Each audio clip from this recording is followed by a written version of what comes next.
হরে কৃষ্ণ কৃষ্ণ কৃষ্ণ হরে হরে, হরে রাম রাম রাম হরে হরে। জয় জগৎগুরু শিল প্রপাত কি জয়। তা হরে কৃষ্ণ, আজকে আমাদের এই ক্লাসে প্রশ্ন উত্তর ক্লাস হবে। তো এই প্রশ্ন উত্তর ক্লাসে অনেক কিছু জানা যায়, কারণ সাধারণ মানুষের অনেক কিছু প্রশ্ন থাকে যেগুলো সঠিক উত্তর সব জায়গায় পাওয়া যায় না। কারণ একটা পাঠক বা একটা বক্তা কখন কোন সময় কি ক্লাস করছে, হ্যাঁ, তা আমার ঠিক মনের যে ইচ্ছাটা সেটা হয়তো সঠিকভাবে পাচ্ছি না, বা আমার যে প্রশ্নটা সেটা মহারাজদের কাছ থেকে আমি পাচ্ছি না। এরকম কোন ক্লাস কোন মহারাজ করেছে খুঁজে পাওয়া যাচ্ছে না। তো এরকম বিস্তারিত অনেক থাকে। তো এই প্রশ্ন উত্তরে সমস্ত কিছু পাওয়া যায়। তো আপনারা এই প্রশ্ন উত্তর থেকে অনেক কিছু জানতে পারবেন, সাধারণ মানুষের জন্য বিশেষ করে। তো আপনারা স্কিপ না করে পুরো ভিডিওটি শ্রবণ করবেন। আর অবশ্যই অবশ্যই চ্যানেলটা ভালো লাগলে বা আমার ক্লাস ভালো লাগলে আপনারা চ্যানেলটাকে সাবস্ক্রাইবার করে রাখবেন। আর ক্লাস যদি ভালো লাগে তাহলে অবশ্যই একটা লাইক এবং কমেন্ট করবেন। তো হরে কৃষ্ণ, ক্লাস শুরু করছি। হরে কৃষ্ণ মাতাজি। হরে কৃষ্ণ। আমাদের একটা মাতাজি এসেছে, কয়েকটা প্রশ্ন নিয়ে এসেছে, উনি জানতে চাইছে। তো প্রশ্ন করবে, আমি উত্তর দেবো। অবশ্যই আমি শাস্ত্র সিদ্ধান্ত অনুযায়ী এই প্রশ্নের উত্তর দেওয়ার চেষ্টা করব। আপনারা অবশ্যই আপনাদের ভালো লাগবে, শ্রবণ করুন। হরে কৃষ্ণ, বলুন, প্রশ্ন বলুন। হরে কৃষ্ণ প্রভু।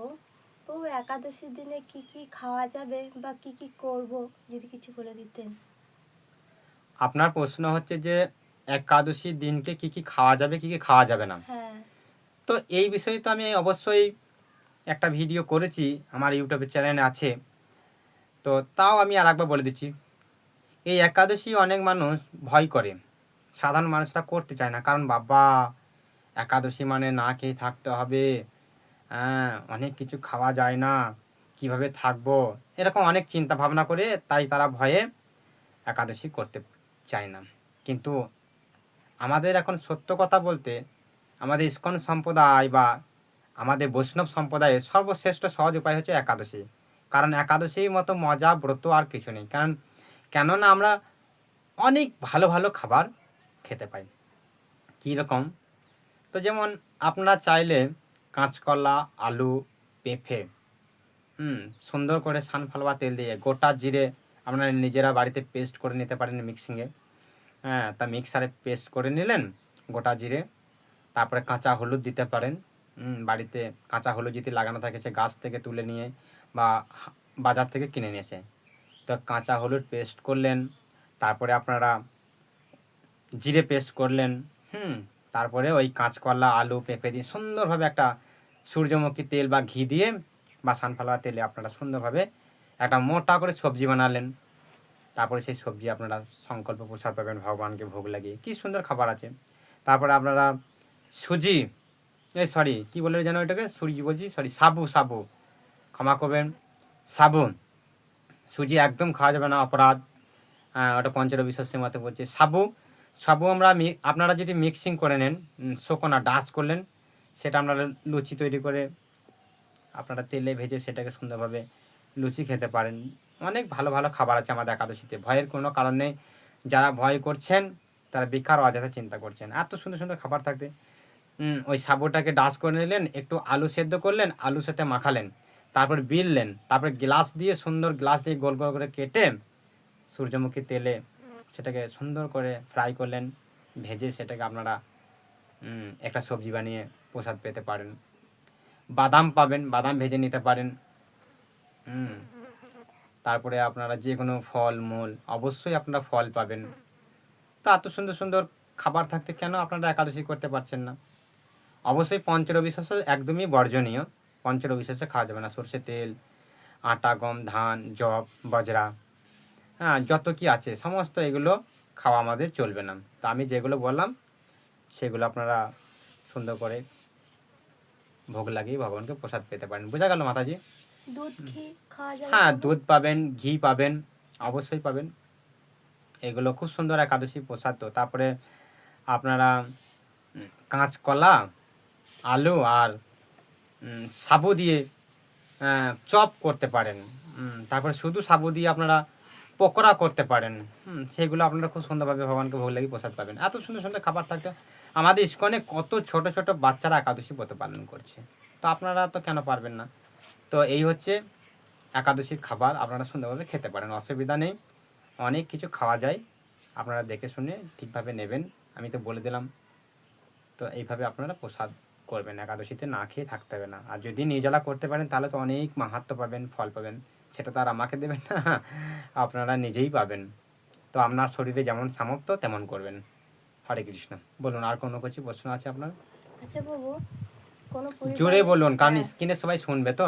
বলছি কোনো পরিবারে যদি সন্তান ভক্ত হয় আর বাবা মা যদি ভক্ত যদি না হয়, তো বাবা মায়ের হাতে তো ছেলে সন্তান মানে খেতে পাবে না তেনাদের রান্না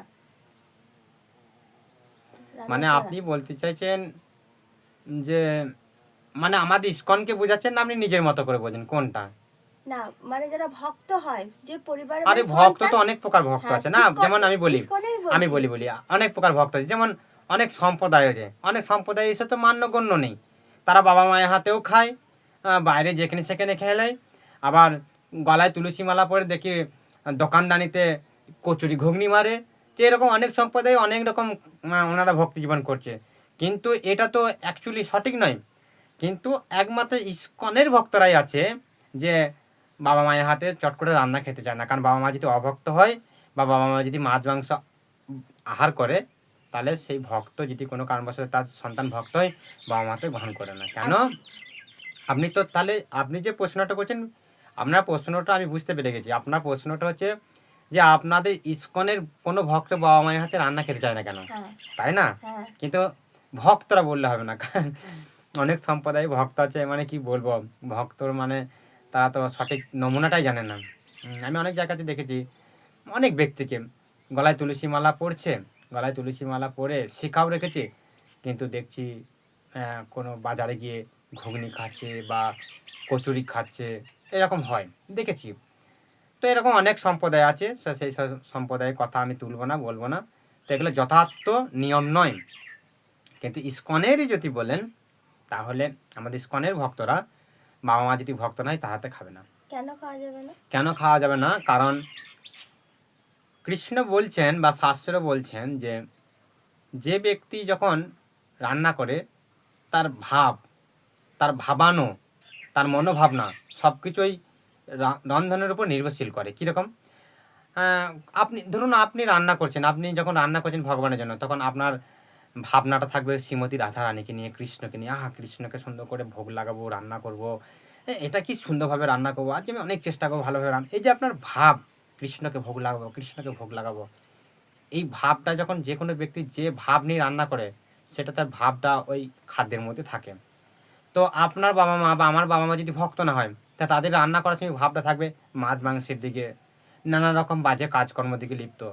তো তাদের ভাবটা ভক্তদের শরীরে গ্রহণ করবে, তাই ভক্তরা সবসময় ওই রকম ভাব থেকে দূরে থাকতে চায়। তাই ভক্তরা বাবা মা যদি ভক্ত না হয় তার হাতে খেতে চায় না। বোঝা গেল? তাহলে সেই ভাবনাটা যদি আমাদের শরীরে আসে, তাহলে আমাদের ভক্তির পথ নষ্ট হবে। হ্যাঁ, আমাদের দরকার পড়লে আমি কীরকমভাবে একটা কথা বলি, ধরুন আমি ভোর 3:30 4টার সময় উঠি, স্নান করি, ভগবানের মঙ্গল আরতি করি। যখন ওরকম আস্তরিক ভাবাপূর্ণ খাবার যখন আমি ধীরে ধীরে গ্রহণ করব, তখন এই জায়গাগুলো কিন্তু নষ্ট হবে, আমি উঠতে পারবো না, তাদের ভাবধারাটা আমার শরীরে আসবে। বোঝা গেল? তো এই কারণের জন্যই আমাদের ইস্কনের ভক্তরা কারো হাতে খাবার রন্ধন করুক আর যাই করুক গ্রহণ করবে না, যতক্ষণ না তিনি ভক্ত হচ্ছে। আবার ভক্ত হলে কোনো ব্যাপারে চণ্ডালের হাতেও খাবে, যদি সেই চণ্ডাল মাছ মাংস না খায়, শুদ্ধতাভাবে যদি রান্না করে দেয়, অবশ্যই খাবে। কিন্তু মাছ মাংস ভক্ষণকারী ব্যক্তির হাতে রান্না ইস্কনে ভক্তরা গ্রহণ করে না, কারণ শুধু ভাবটার জন্য। বোঝা গেল? আর সেই ভোগ যদি রান্নাও করে থাকে, সেটা তো ভগবানকে ভোগ লাগানো যাবে না। তাই ভগবান যেটা গ্রহণ করবে না, সেটা ভক্তরা গ্রহণ করবে না। হরে কৃষ্ণ। বোঝা গেল? বলুন, আর কি প্রশ্ন আছে? ও, বাথরুমে কি ফোন নিয়ে নিয়ে যাওয়া যায়? বাথরুমে ফোন? হুম। না, একদমই বাথরুমে ফোন নিয়ে যেতে পারবেন না। কারণ বাথরুমে ধরুন ফোন নিয়ে গেলেন, আপনি অস্বচ্ছ অবস্থায় রইলেন বাথরুমে, তো ফোনটা আপনার হাতে রইল, তো সেই ফোন অস্বচ্ছ হয়ে গেল। তো যখন সেই ফোনটা অসহ্য হয়ে গেল, সেই ফোনটাকে তার মানে জলে চুবিয়ে চান করাতে পারবেন না, একভাবেই থেকে গেল। আপনি বাড়িতে কোনো জায়গায় রেখে দিলেন, তো আপনি ভুলবশত বা ভগবানের সেবা কর্ম করতে করতে কখনো মনে ভুলে সেই ফোনটাকে, ঐশ্বর্য ফোনটাকে বা অসুচি ফোনটাকে আপনি হাত দিলেন, আর কোনো কারণবশত আপনি হাত দিতে ভুলে গেলেন, আপনি ভগবানের ভোগ লাগাচ্ছেন বা ভগবানের সেবা করছেন, সেটা অপরাধ হয়ে যাবে। আর ফোন সবসময় যদি এমনিতে খারাপ, কেন খারাপ না, ফোন আপনি প্রসাদ করছেন, প্রসাদে হয়তো হাত দিলেন, হ্যাঁ হরে কৃষ্ণ, হ্যাঁ রাখছি, রেখে দিলাম ফোন করে, তারপরে দাদা ফোন সবসময় আপনি অবশ্যই হাত দিলে আপনারা হাত ধোবেন, তারপরে ভগবানের সেবা করবেন। আর বাথরুমে একদমই ফোন নিয়ে যাবে না। আর কি?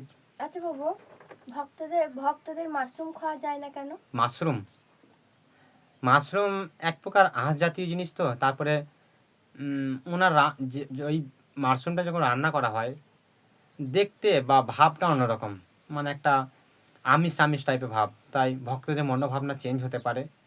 যেমন আমাদের ইস্কনে গৌরাঙ্গ প্রেম স্বামী গুরু মহারাজ নবীন ভক্তদেরকে সয়াবিন খেতে মানা করেছেন। কেন না, সয়াবিনটা আমিষ টাইপের ভাব ধরেন, তাই ভাবধারাটা যদি আমাদের চেঞ্জ হয় বা আমি সেরকম মনোভাবনা করে যদি খাই সেটা, তাহলে সেটা এক প্রকার অপরাধ। মানে আমি যদিও আমিষ খাচ্ছি না আমিষ, কিন্তু ভাবধারাটা থাকবে ও আমার খারাপের দিকে। তাই ভাবধারার দিক থেকে বিচার করতে গেলে মাশরুম নিষিদ্ধ। আর মাশরুম অবশ্যই এক প্রকার আঁশ টাইপের জিনিস। তারপরে ওনাকে খেতেও একটা আমিষ টাইপের লাগে, ওই জন্য আমাদের ওগুলোকে বর্জনীয়। বাবু, মাতাজি দিকে কি রোজ মাথা চান করতে হবে, না করলে কি ভগবানের সেবা করা যাবে না? মাতাজিরা শাস্ত্রে নিয়ম দিয়েছে, ওনারা রোজ যদি না চান করে কোনো অসুবিধা নেই, কারণ সাধারণত মাতাজিদের চুল বড়, আর গৃহস্থ পরিবারে যদি হয় সেই মাতাজি, তার সংসার আছে, সন্তান আছে, হ্যাঁ, তো সবসময় তাদেরকে মেনটেন করতে হবে, তারপরে ভগবানের সেবা কর্ম করতে হবে। তো সংসারের দিয়ে বিচার করলে প্রত্যেক দিন চান না করলেও অসুবিধা নেই, কারণ আপনি সংসারের সকাল সকাল উঠে গেলেন, স্নানাদি করলেন, মঙ্গল আরতি করা শুরু করেছেন, মঙ্গল আরতি শেষ করে ভোগ লাগাবেন, তখন আপনার ছেলে ছোট হয়তো বাচ্চা ঘুম থেকে উঠলো, মা আমি এটা করে দাও ওটা করে দাও, নামাও, কান্নাকাটি করে, তো আপনি তখন তাকে চেঞ্জ করে ওখান থেকে হয়তো নামালেন বা নামিয়ে চেঞ্জ করালেন, তো আবার আপনাকে চান করতে হবে না, আপনি গলা অবধি চুবে আবার ভগবানের সেবা কর্ম করতে পারেন। তারপরে বিশেষ করে আপনাদের মাথা যদি চুল বড়, ঠান্ডা লেগে যাবে, তা ঠান্ডা লেগে গেলে শরীর যদি খারাপ করে বা শরীর অসুস্থ হয়, তো ভগবানের সেবা কর্ম করা তখন অসুবিধা হয়ে যাবে। তাই শাস্ত্রের উল্লেখ রয়েছে মাতাজিরা যদি পারে মঙ্গল আরতির আগে প্রাতঃকালে স্নানটা করে নিতে পারে, তারপর যদি বাথরুম যায় বা কোনো কারণবশত অসুস্থ অবস্থায় বা যদি কোনো বাথরুম গেল বা বাচ্চা বিছানায় ঠেকে গেল বা আপনি একটু ভুল করে বিছানাতে কোনো কারণবশত আপনার বসে পড়লেন আপনারা, তো আর স্নান করতে হবে না।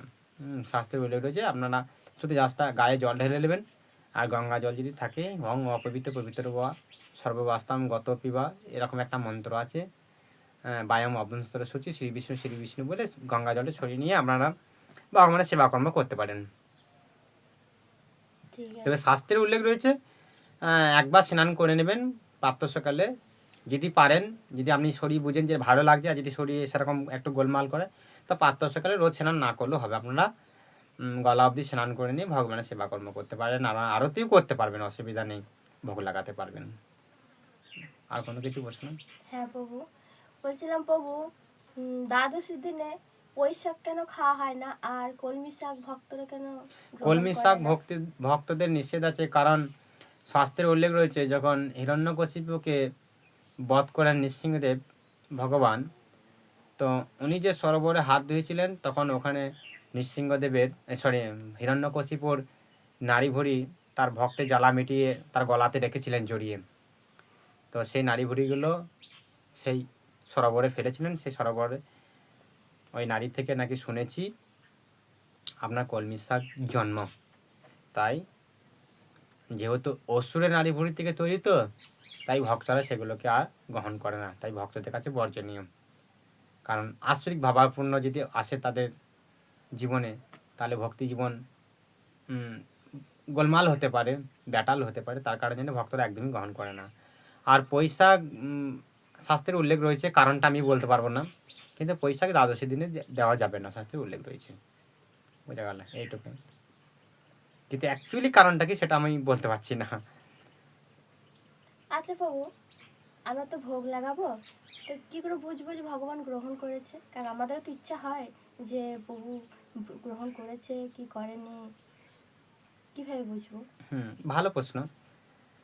যখন আপনারা বাড়িতে ভোগ লাগাবেন, আপনারা ডাল, অন্ন, শাক, সবজি, শুক্তো, ছেঁচড়া, পনির, ব্লুটুন যাই ভোগ লাগান না কেন সুন্দরভাবে যখন আপনারা ভোগ লাগাবেন, শুচি শুদ্ধতাভাবে সত্যি অন্তরঙ্গার মনোপ্রাণ দিয়ে যখন ভগবানকে বা গোবিন্দকে ভোগ লাগাবেন, তো ভোগ লাগাবার পর আপনারা বাইরে এসে অবশ্যই 1 থেকে 2 মালা বা 1.5 মালা জপ করবেন।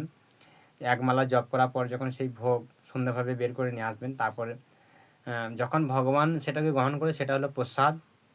যখন অনেক ব্রাহ্মণ বা শুদ্ধ বৈষ্ণব গ্রহণ করে সেটা হয় মহাপ্রসাদ। তো যেহেতু আত বৈষ্ণব বা ব্রাহ্মণ আপনি কোথায় পাবেন, তাই মন্ত্র আছে মহাপ্রসাদের গোবিন্দের নাম ব্রহ্মণী বৈষ্ণবের এক আপনার মন্ত্র আছে, আপনারা সেই মন্ত্র বলে আপনারা সেই প্রসাদ যখন গ্রহণ করবেন, যখন গ্রহণ করার সময় দেখবেন যে খুব সুন্দর সুস্বাদ, কি অপূর্ব স্বাদ।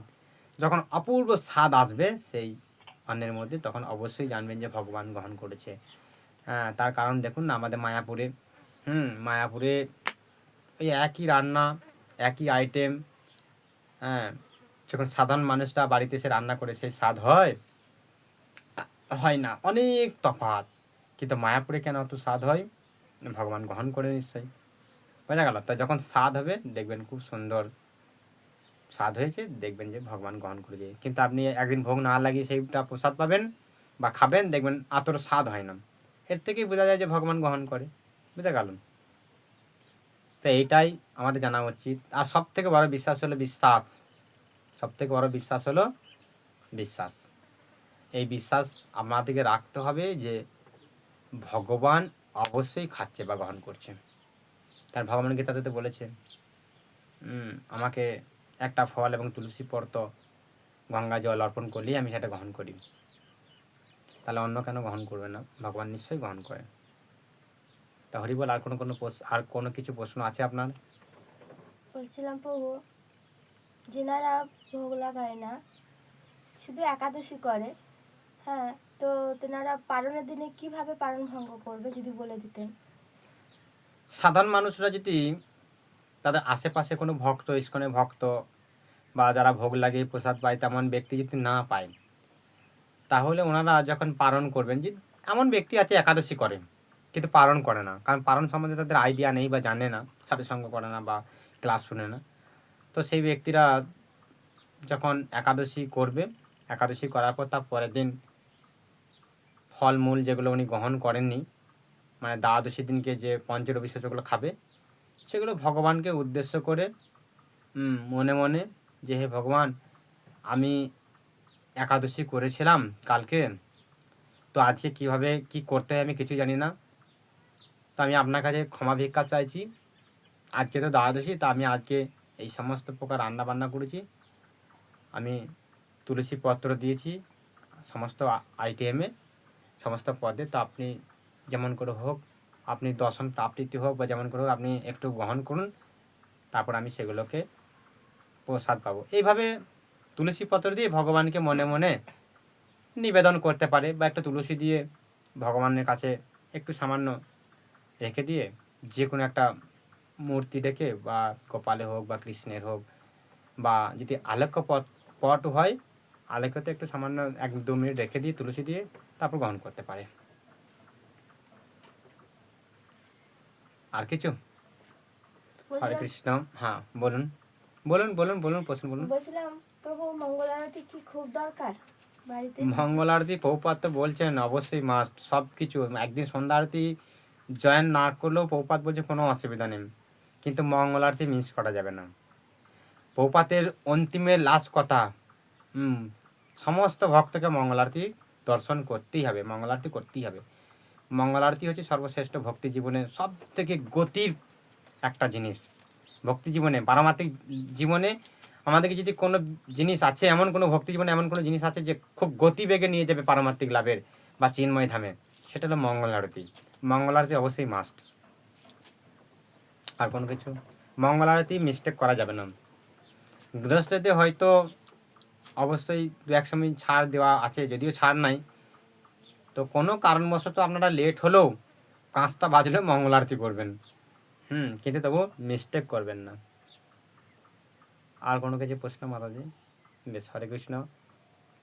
আজকে এই অবধি। আপনারা সবাই ভালো থাকবেন, সুস্থ থাকবেন। হরে কৃষ্ণ।